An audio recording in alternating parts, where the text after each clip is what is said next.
Hi, I'm Abigail Israel, and today I'm going to talk to you guys about heart rhythms. Yes, cardiac heart rhythms.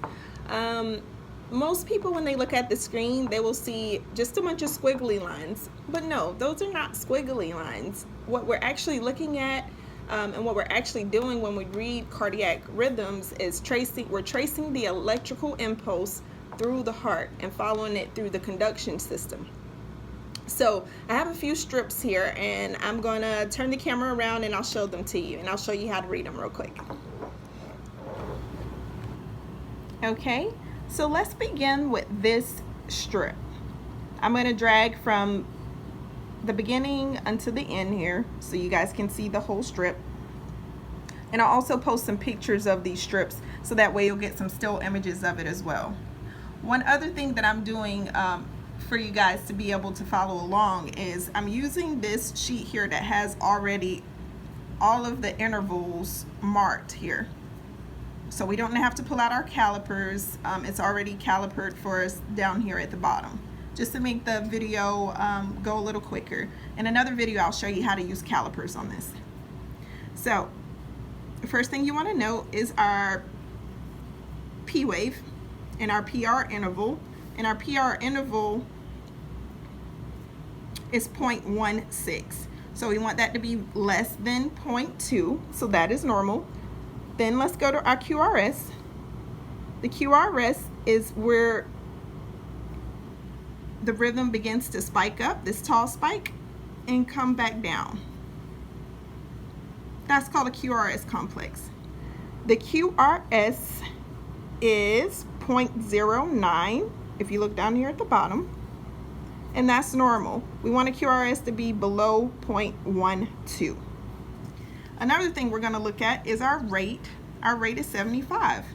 That's a very regular rate. That's normal. Heart rates are typically between 60 and 100, so this is normal.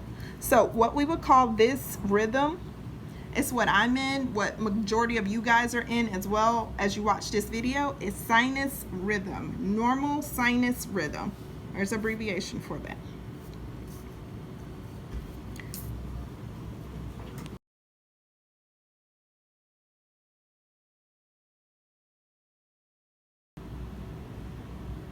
Our next heart rhythm here, I'm going to go from side to side. I'll sweep side to side for you.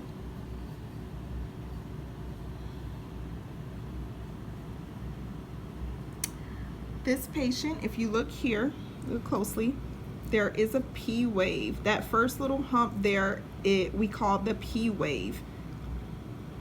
This P wave, from the beginning of the P wave to the beginning of the QRS, is what we call a PR interval. And our PR interval, the calipers are already on this page, so we're kind of cheating here, is 0.184. You want your PR interval to be less than 0.2. That's the normal time that it takes for the electrical impulse to travel from the SA node down to the AV node. So that's normal. Next we have here the QRS complex.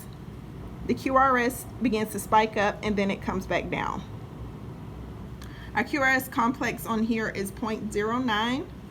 A normal QRS, you want to have it below 0.12.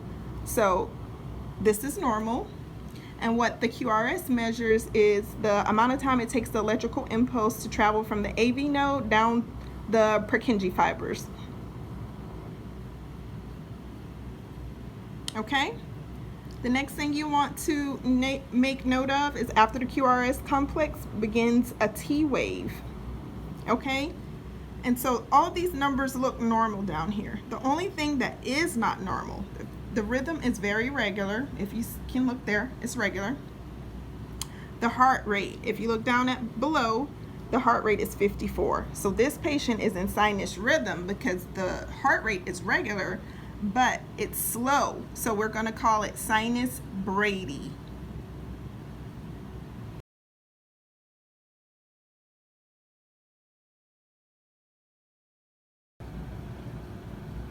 Okay, so this is our first strip, our first rhythm, and I'll let you see all the way across.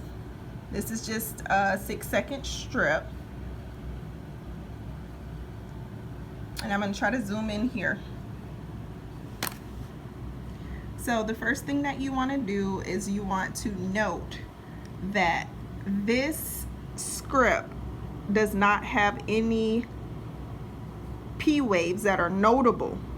Actually, it looks like a lot of squiggle lines. There's a lot of artifact happening in there. But the main thing that you would need to know as a nurse, how to identify this rhythm, is this right here. Bop, bop.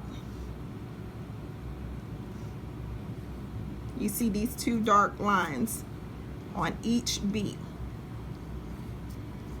This patient has a pacemaker. That lets you know the patient has a pacemaker. We call these pacemaker spikes. So the patient is AV pace. That just means that the patient is pacing in the atrium, and the patient is also pacing in the ventricle. This patient happens to have a CRTD, which is a bi-V ICD. So the patient has 3 leads. They have a lead in the right atrium, and they have a lead in the right ventricle, and they also have a lead in the left ventricle. So a person would get that type of device if they want to improve their ejection fraction, or they have some type of, they have heart failure. A defibrillator also will shock the patient. So this device will pace the patient's rhythm and make sure their heart rate doesn't get too high or get too low, and it will also shock the patient if the patient goes into any deadly or lethal heart rhythms, such as VTAC or VFib.